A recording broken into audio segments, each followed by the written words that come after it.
meron daw underspending na nangyayari doon sa HPEP. Kaya natapisan sila ng 10 million. Para sa akin, napaka-importante po ng health services natin, lalo-lalo na po sa mga nangyayari ngayon, sa polio, sa mga dengue, sa AFC,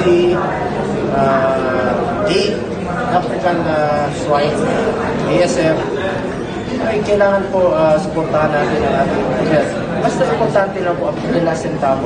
Gamitin nyo lang po sa tama. Ayaw ko na po mangyari na meron mga gamot na hindi nagagamit at mag-expire na po. Kulang pa nga po yung pondo ng Universal Healthcare Law. Ngayon, lumapit po sa akin si General Morales.